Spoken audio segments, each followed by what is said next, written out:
Apa tujuanmu naik ke atas? Kenapa Yesus disalib, Bang?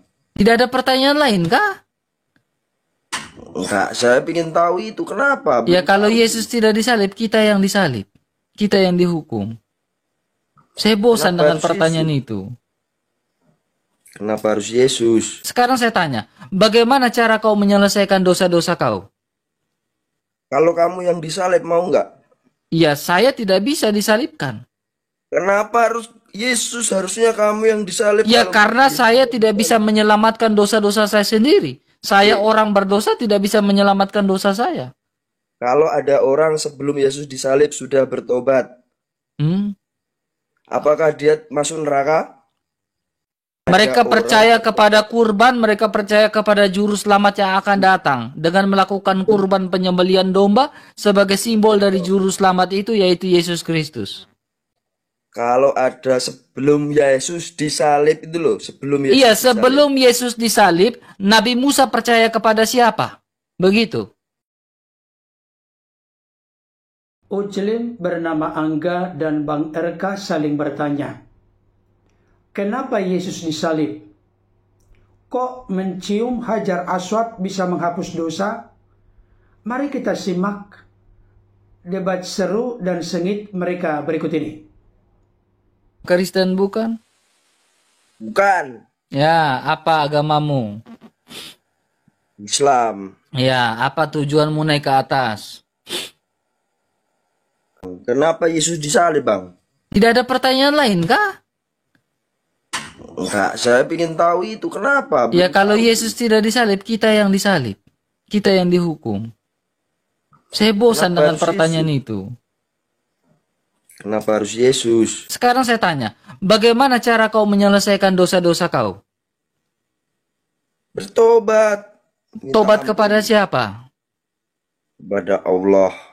Allah yang mana? Allah Esa tidak berwujud.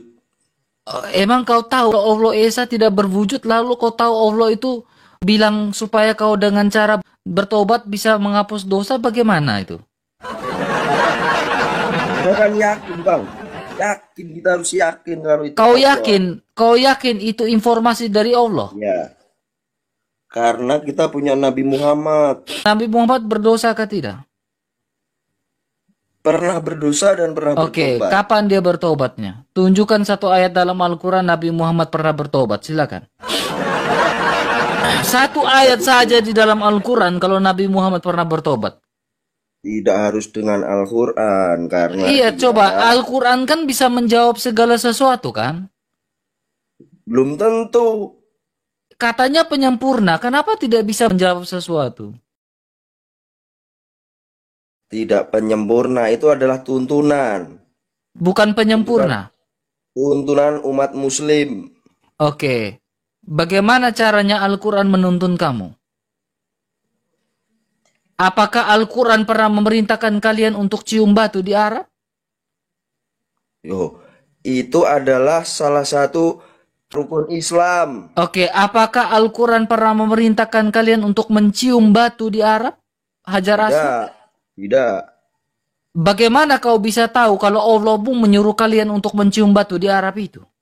Karena kami yakin kepada Nabi Muhammad, dia tuntunan kami. Apa yang dia lakukan kami ikuti.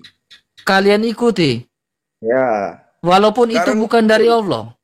jawab dulu kenapa tadi Yesus harus disalib. Hah? Kamu kemana-mana. Yesus harus disalib karena ya kalau upah dari dosa adalah maut, kematian. Kalau kamu yang disalib mau nggak? Ya, saya tidak bisa disalibkan. Kenapa harus Yesus? Harusnya kamu yang disalib. Ya, Kalau karena saya tidak bisa menyelamatkan dosa-dosa saya sendiri. Saya orang berdosa tidak bisa menyelamatkan dosa saya. Kalau ada orang sebelum Yesus disalib sudah bertobat, Hmm? apakah dia masuk neraka? Mereka Ada percaya orang kepada kurban, mereka percaya kepada juru selamat yang akan datang. Dengan melakukan kurban penyembelian domba sebagai simbol dari juru selamat itu, yaitu Yesus Kristus. Kalau ada sebelum Yesus disalib itu loh, sebelum Yesus Iya, disalib. sebelum Yesus disalib, Nabi Musa percaya kepada siapa? Begitu. Bukan, saya itu tanya kepada abang. Di Hmm, situ itu kan ada kan umat Yesus, mestinya ada kan umatnya itu pengikutnya Yesus Kristus itu kan pasti ada. ada. Nah, Tapi Yesus belum disalib. oke. Ya, ada orang berdosa, Mhm, pendosa, dia mhm. bertobat. Dia Bertobat. bertobat. Oke. Apakah dia masuk neraka? Masuk surga. Contohnya satu, ada satu kepala pasukan yang Contohnya, menusuk lambung Yesus. Dia bilang ya, sesungguhnya engkau adalah Mesias anak Allah. Masuk surga enggak? ya. Masuk. Kenapa harus Yesus disalib? Iya, karena kalau Yesus tidak disalib, ya kamu yang disalibkan. Emang kamu bisa? Jawaban, jawabanmu ramuku. Sesabar gini, apakah orang berdosa bisa menolong orang berdosa? Kenapa Yesus harus disalib kalau sebelum ada Iya, Yesus? makanya saya bilang, apakah orang berdosa bisa menolong orang berdosa? Kan tadi sebelum itu kan sudah Sabar bertobat. gini, kamu dengar baik-baik, biar kamu memahami dengan baik ya. Kamu orang berdosa enggak? Berdosa. Oke. Kalau kamu orang berdosa, kamu bisa menolong diri kamu yang berdosa atau tidak untuk ke surga? Alah. Kan kita punya tuntunan Nabi Muhammad. Enggak, saya Kita enggak bisa tanya tuntunan. Saya tanya bagaimana caranya kamu sebagai orang berdosa bisa menghapus dosa kamu sendiri. bertobat. Bertobat Bertobat. kepada siapa? Ya kepada Allah. Emang Allah mendengarkan tobat kamu? Karena kita punya keyakinan, kita punya agama Islam. Dan Oke. tuntunannya adalah Nabi Muhammad. Saya pun bukan beragama Islam, saya bisa bertobat. Betul? Bisa lah. Setiap manusia kan Ya. punya keyakinan Saya masing-masing. bertobat. Oke. Walaupun saya bukan Islam, berarti saya bisa masuk surga dong karena saya bisa bertobat. Bisa. Berarti saya bisa masuk surga. Bisa. Oke, berarti tanpa Islam bisa masuk surga. Yo. Iya Enggak kan? bisa dong. Gitu toh. Oh, Berarti tanpa Islam saya bisa masuk surga. karena itu keyakinan Karena kamu. Kamu dengan bertobat saja kan bisa masuk surga katamu kan? enggak gitu. Kita agama Islam. Main-main Ada dulu. tuntunan Nabi Muhammad. Ya, Nabi Mhm. Muhammad yang bisa mendapatkan wahyu dari Allah. Karena itu kita apa yang dilakukan Nabi Muhammad kita lakukan. Apa? Emang Nabi Muhammad buat apa? Duh, dia kan mendapatkan Saya wahyu. tanya. Nabi Muhammad pernah nggak naik haji? Loh, karena tempatnya sana kenapa harus naik haji? Oh, pernah nggak Nabi Muhammad itu keliling di tengah-tengah batu itu? Ya, karena itu adalah tuntunan Islam. Tuntunan Islam, ya. Sejak kapan kalian disuruh untuk cium batu dan putar-putar keliling tawaf itu? Itu rukun naik haji itu seperti Iya, saya itu. tanya, sejak kapan? Tidak ada sejak dulu memang seperti Iya, itu. sejak dulu, sejak zaman siapa? Kalian cium batu dan keliling-keliling itu sejak dulu, sejak kapan?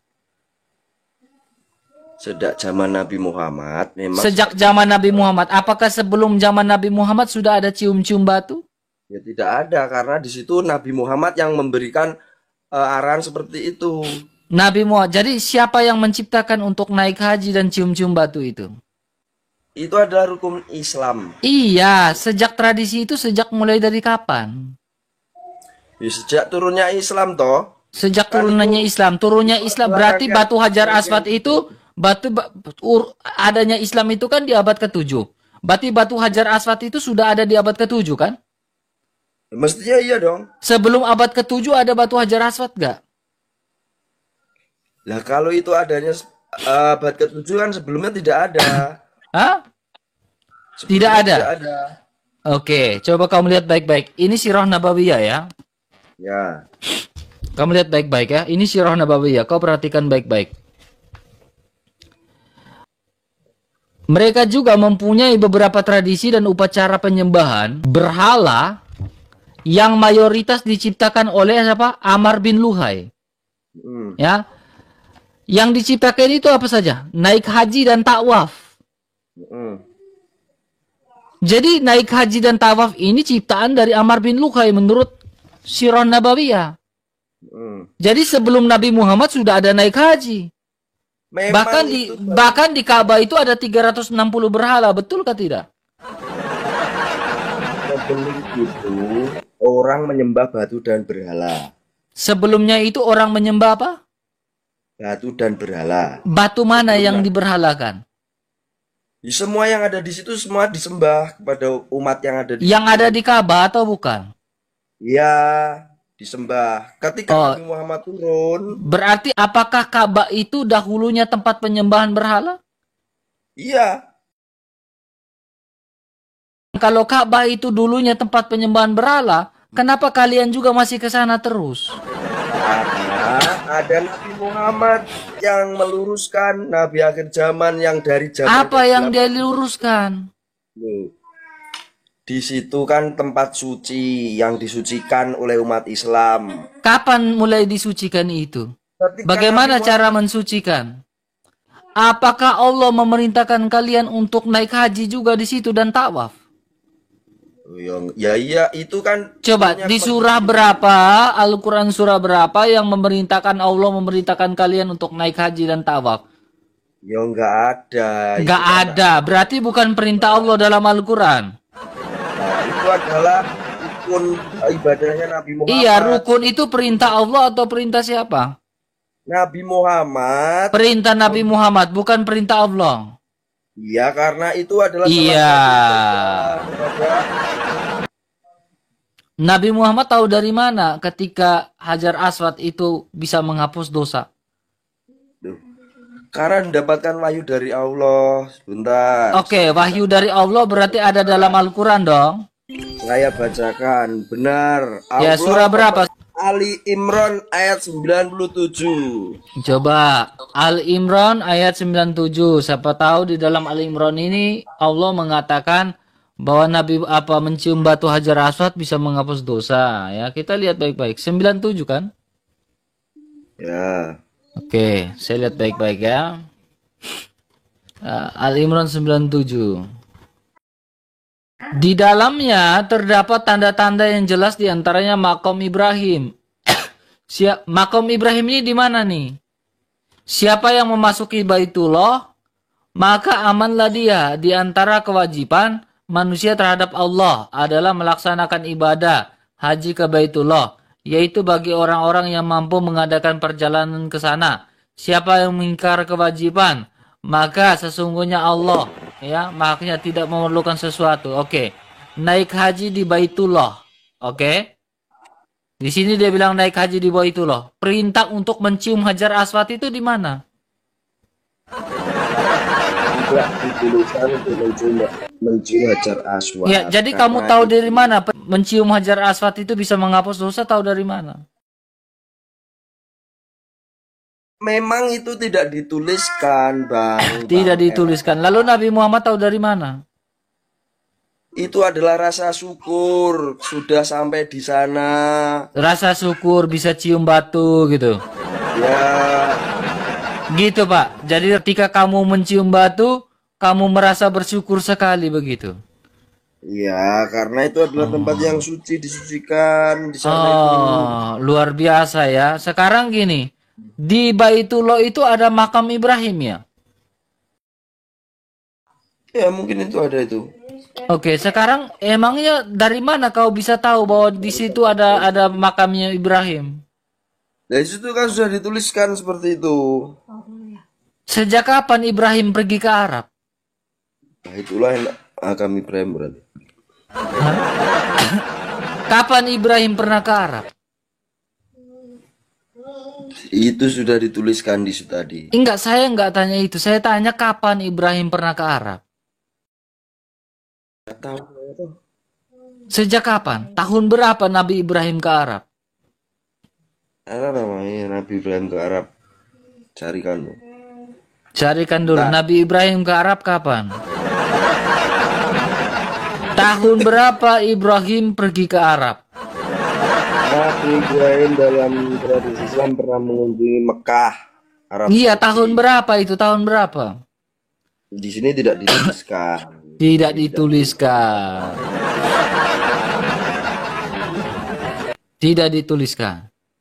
Ya, Jadi Kalau kamu tidak ada bukti sejarah bahwa Ibrahim pernah ke Arab, bagaimana kamu meyakini hal itu begitu saja, teman?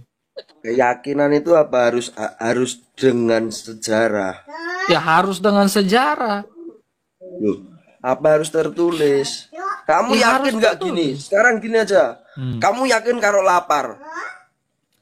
Saya merasakan, lapar itu kan merasakan, bukan yakin atau tidak. Nah, karena saya juga merasakan punya Tuhan.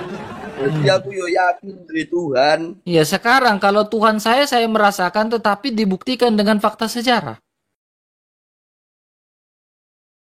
Terus tadi kenapa Yesus disalib? Karena menghapus dosa, ya toh? Yesus disalibkan ada fakta sejarah juga. Nah iya, sebelum Yesus disalib kalau ada orang pendosa yang bertobat. Mereka bertobat kepada siapa? Bertobat percaya kepada juru selamat yaitu Mesias. Oke, sekarang gini, kamu percaya Yesus disalib atau enggak? Enggak, untuk keyakinanku yo cuma tahu kenapa Yesus disalib. Cuma Jadi kamu enggak yakin. Kalau kamu enggak yakin Yesus disalib, kenapa kamu tanya Yesus disalib? Kenapa Yesus disalib? karena itu keyakinanmu kan yang kamu Enggak, kamu sembah. percaya enggak Yesus itu disalibkan? Saya melihat pada video ada di mana saya melihat kalau Yesus disalib. Kamu yakin Yesus disalib? Loh, Nggak tahu. ya kok tanya saya itu yang meyakini kamu kok. Enggak, kamu percaya beriman enggak Yesus itu disalib? Saya nggak beriman pada Yesus. Kamu percaya kepada Yesus yang disalib atau tidak? Enggak. Enggak, berarti Yesus itu disalib atau tidak disalib? Loh, mana aku tahu kalau di video dan dituliskan itu Yesus disalib. Perasaan dan otakmu yang kau pakai itu Yesus disalib atau tidak disalib? Saya melihat Yesus disalib. Entah perasaan atau apa kan aku nggak tahu. Saya cuma melihat itu benar atau enggak. Nah, sekarang yang kamu lihat itu kamu percaya dia disalib? Saya melihat. Ya, saya nggak percaya. Allah kamu tahu nggak Yesus itu disalib? Allah. Kenapa? Nah, kok Allah tahu? kamu tahu nggak Yesus itu disalib? Ya tahu kan Allah Maha tahu loh. Allah Maha tahu, berarti Allah Maha tahu melihat Yesus disalib. Kalau memang itu disalib ya memang disalib. Oke, Terlihat disalib. udah murtad kamu sebenarnya, teman. Kamu sebenarnya ketika kamu percaya bahwa Yesus itu disalib dan kau bilang Allah mengetahui Yesus disalib, ya sudah kamu udah murtad. Bahasamu ini loh. Benar, kamu udah murtad. Ya ora mungkin. Sok, mangga kamu buka coba di dalam Al-Quran kamu. Isa kamu disalib atau tidak? Saya melihat tapi tidak meyakini. Enggak, saya tanya, apakah Allah kamu tahu Yesus itu disalib? Saya apa tahu kalau Allah melihatnya, tapi Allah Melihat siapa yang disalib itu? Kalau Allah pada keyakinan saya dia Maha tahu apapun. Maha tahu, dia maha melihat? Maha melihat. Maha melihat. Oke, ketika Yesus disalib, Allah kamu maha tahu dan maha melihat? Kalau dia memang Maha tahu dan Maha melihat mesti mengetahuinya kalau itu Berarti dia disalib. mengetahui Yesus disalibkan. Ya. Yo ngerti toh. Nek Berarti Allah kamu melihat dan mengetahui Yesus disalibkan. yo tahu wong Maha tahu dan Maha melihat loh. Coba kalau Allah kamu melihat, coba kau buka surat An-Nisa 157 coba. An-Nisa 157. Buka An-Nisa 157. Jangan sampai Allah kamu lihat atau tidak. Allah kamu melihat kan, maha mengetahui kan. Coba baca An-Nisa 157. Mana Mas? Ayat berapa? An-Nisa 157. Baca. Main-main dulu. Dengan mereka kita putar-putar dulu sedikit teman-teman. Jangan terlalu langsung tembak-tembak. Putar-putar dulu, putar keliling biar habisin dia minum Panadol juga.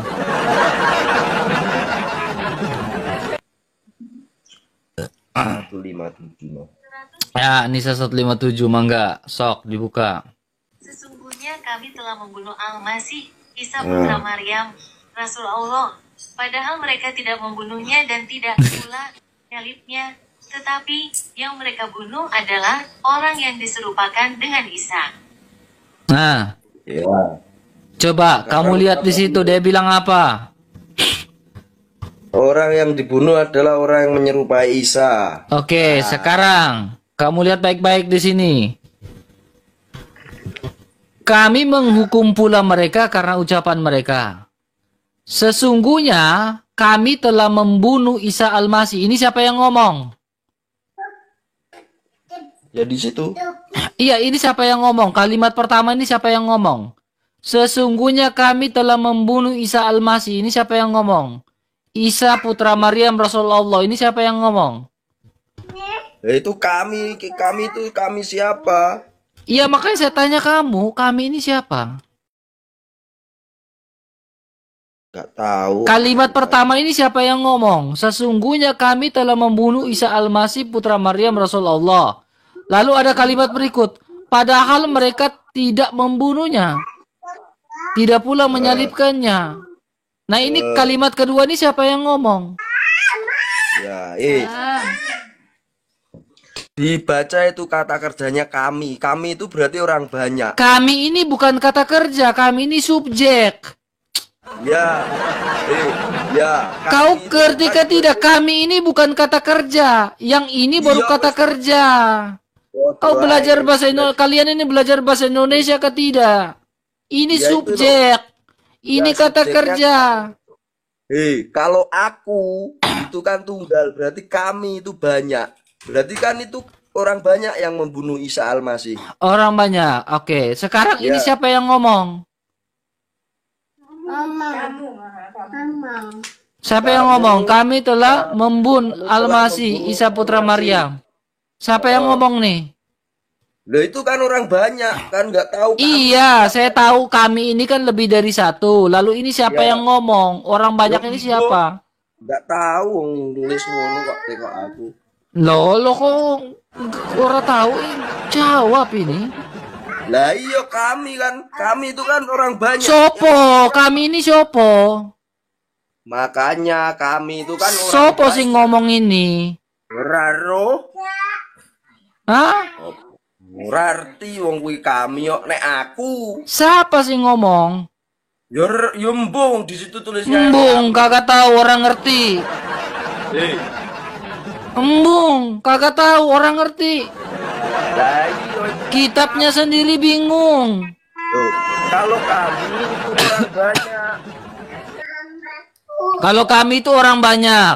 Betul. Iya. Jadi kalau di dalam Al-Quran tulis kami, bukan Allah itu. Iya loh, kau itu kami kok. Kami itu Oke. kan orang banyak. Contohnya kayak gini. Contohnya kayak gini. Nih, kau lihat baik-baik ya. Nih ya, saya tunjukkan kamu. Kau lihat baik-baik nih. Nih. Dan jika kamu meragukan Al-Quran yang kami turunkan kepada hamba kami Muhammad. Kami ini siapa? Kami orang banyak kok. Oke, orang banyak ini yang menurunkan Al-Quran kepada Muhammad.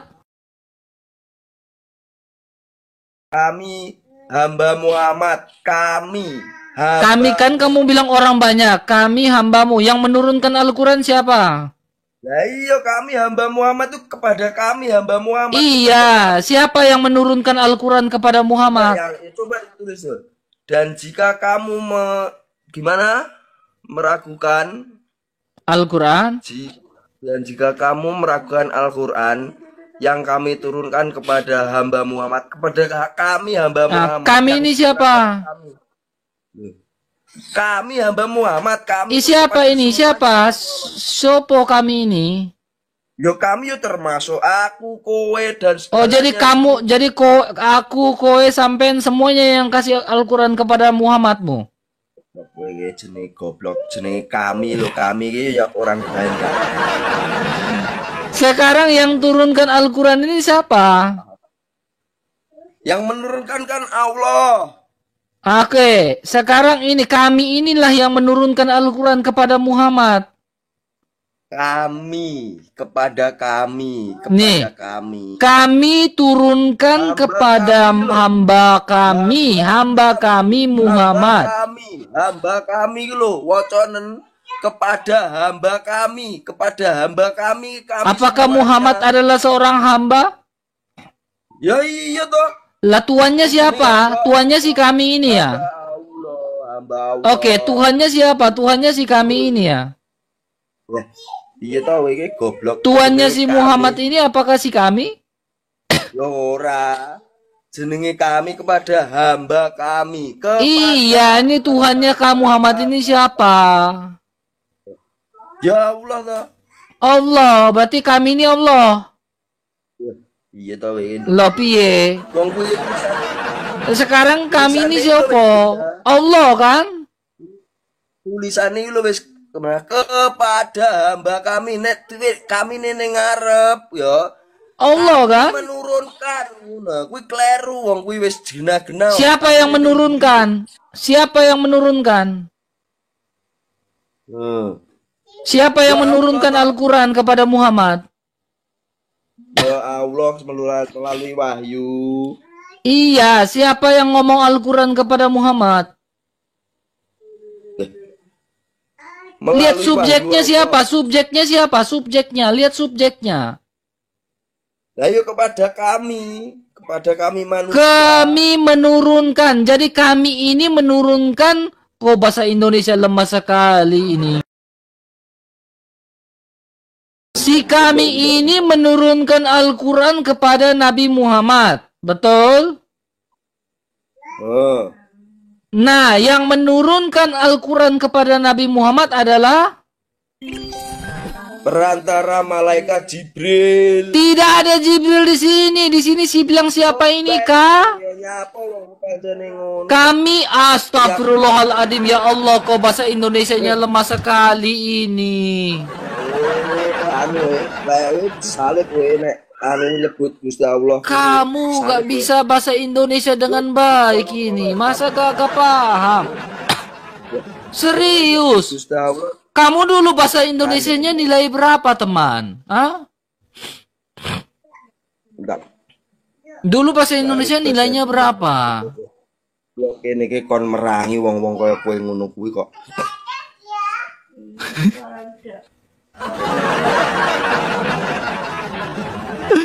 Dulu bahasa Indonesianya nilai berapa, Bang?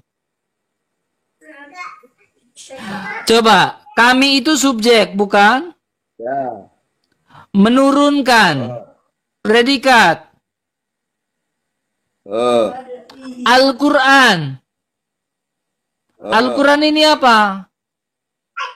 Lantarannya Al-Quran itu objeknya kami tadi. Objeknya Tuhan.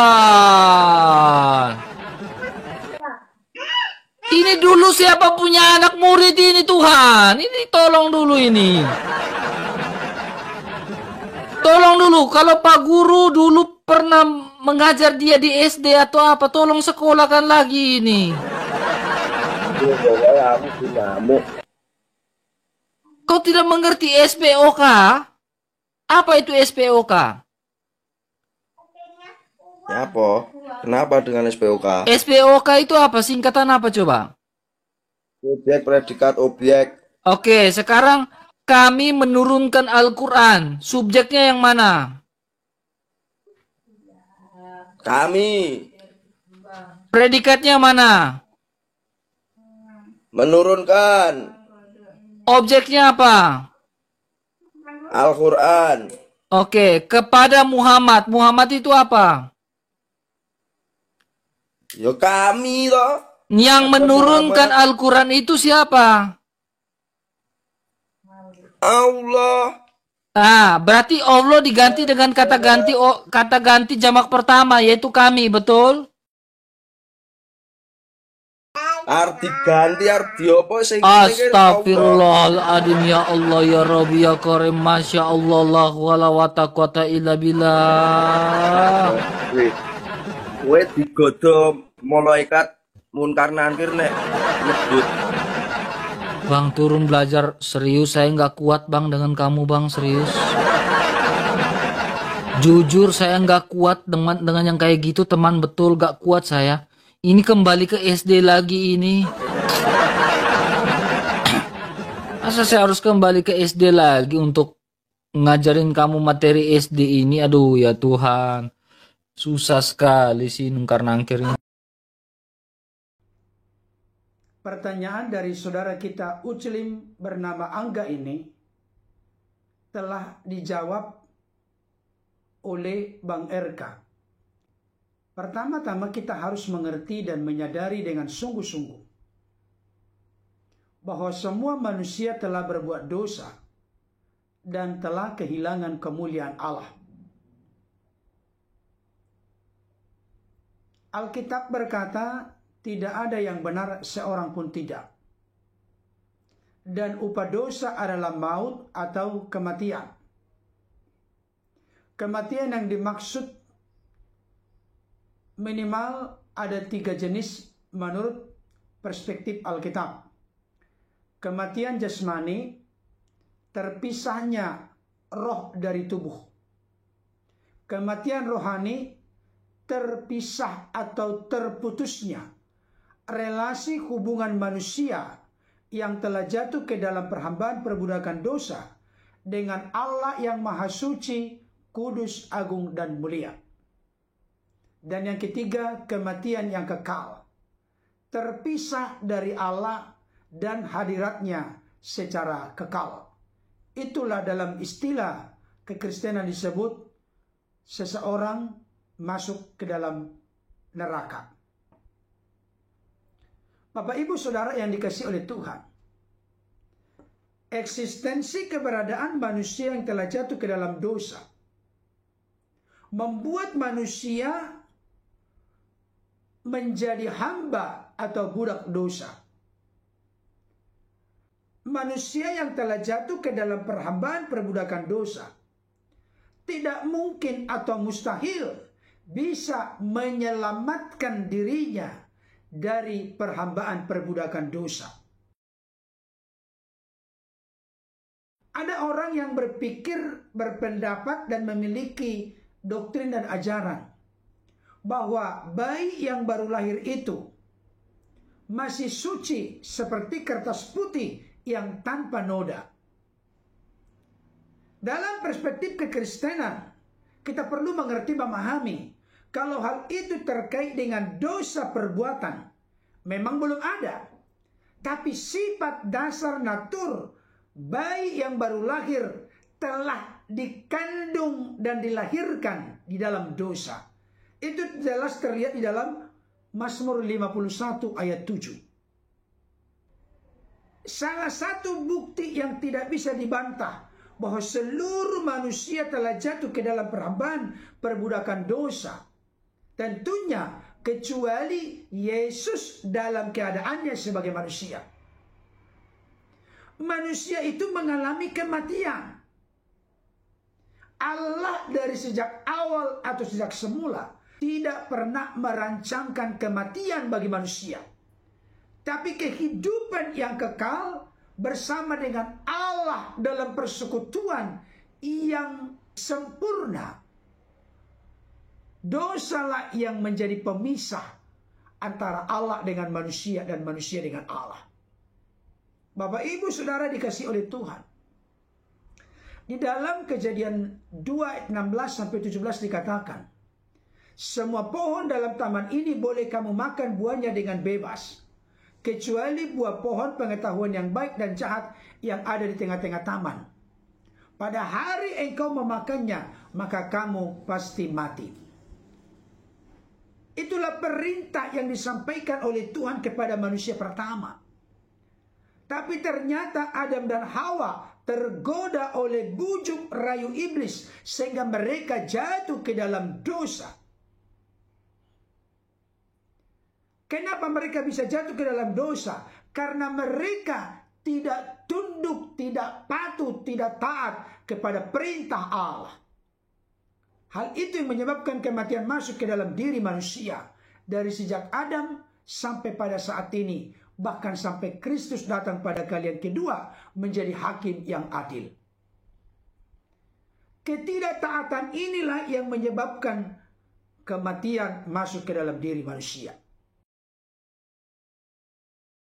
Bapak Ibu Saudara, ketaatan Yesus sampai mati di kayu salib, sebenarnya itu adalah hal yang sempurna dikerjakan oleh Yesus untuk menebus dosa ketidaktaatan kita. Dari sejak Adam sampai kepada kita di masa kini, bahkan sampai Yesus datang pada kali yang kedua. Lewat ketaatan Yesus rela menyerahkan nyawanya mati di kayu salib. Hal itu dimaksudkan untuk menebus dosa ketidaktaatan manusia, yang mana manusia yang telah jatuh ke dalam perhambaan perbudakan dosa tidak bisa menyelamatkan dirinya dari dosa. Contoh, orang buta tidak mungkin bisa menuntun orang buta. Dua-duanya bisa masuk ke dalam selokan. Demikian juga dengan kita, orang berdosa tidak bisa menyelamatkan orang berdosa. Hanya pribadi yang tidak berdosalah yang bisa menyelamatkan orang yang berdosa. Yang notabene semua manusia telah jatuh ke dalam perhambaan perbudakan dosa. Siapakah satu-satunya pribadi yang tidak berdosa yang layak menjadi juru selamat yang menyelamatkan manusia dari dosa, dari kematian kekal, dan dari jeratan kuasa iblis? Tidak ada Bapak Ibu Saudara selain di dalam Yesus Kristus. Yesus itu tidak berdosa, maka dia memenuhi kualifikasi dan syarat untuk menjadi penebus manusia dari dosa, kematian kekal, dan dari jeratan kuasa iblis. Kenapa Yesus harus disalib? Karena hanya dia satu-satunya yang layak untuk menebus manusia. Semua manusia yang lain telah jatuh ke dalam perhambaan perbudakan dosa. Sebesar apapun ketokohannya, sebanyak apapun pengikutnya, tetap manusia itu adalah manusia yang berdosa. Sekali lagi, orang berdosa tidak bisa menyelamatkan dirinya dari dosa. Hanya pribadi yang tidak berdosa, yaitu Yesus Kristus, yang layak memiliki otoritas dan kuasa membebaskan manusia dari dosa. Jadi, kenapa Yesus mati di salib? Karena hanya dengan kematiannya di kayu salib bisa menebus manusia dari kematian yang kekal. Oleh karena itu, Bapak Ibu Saudara,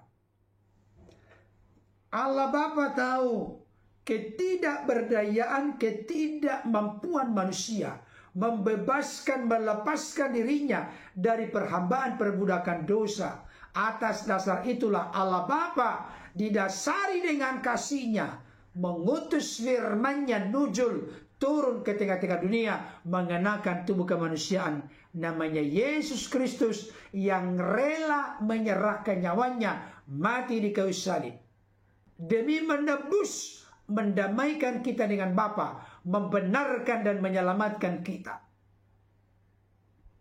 Di dalam perjanjian lama, mereka mendapatkan perkenanan Tuhan bukan sekedar sedangkan mereka bertobat, tapi mereka mempersembahkan korban. Dari sejak Adam pun bersama dengan Hawa berupaya untuk menyemat daun ara, menutupi ketelanjangan rasa malu, rasa kina, rasa takut, rasa berdosa, rasa bersalah mereka. Ternyata itu tidak memadai. Allah harus berinisiatif bertindak langsung, mengorbankan binatang, menumpahkan darahnya ke tanah, dan mengambil dari kulit binatang itu menjadi pakaian yang dikenakan oleh Allah ke dalam diri Adam dan Hawa. Upaya Adam dan Hawa menutupi rasa malunya tidak memadai, tidak memenuhi kualifikasi di hadapan Allah. Tapi ketika Allah yang mengenakan kulit binatang, yang mana terlebih dahulu darah binatang itu dicurahkan dan kulit binatang itu dipakai menjadi pakaian yang dikenakan oleh manusia sehingga memenuhi standar di mata Tuhan. Nanti dilanjutkan kembali korban itu oleh Abraham yang diperintahkan Tuhan mengorbankan anaknya Ishak, walaupun tidak jadi, digantikan dengan domba yang tersangkut di belukar. Tapi itu gambaran akan datangnya korban yang sempurna. Demikian juga dengan keturunan Abraham, Ishak, Yakub. Dari Yakub nanti ada 12 suku Israel. Mereka mempersembahkan korban. Artinya itu merupakan gambaran atau merupakan bagian dari keimanan, keyakinan mereka. Akan ada saatnya datang korban yang sempurna. Dan korban yang sempurna yang akan datang itu dalam konteks sejarah Israel adalah Yesus Kristus, Sang Firman yang telah datang mengenakan tubuh kemanusiaan, yang mana dia rela mati di kayu salib, menyerahkan nyawanya untuk menjadi tebusan bagi banyak orang.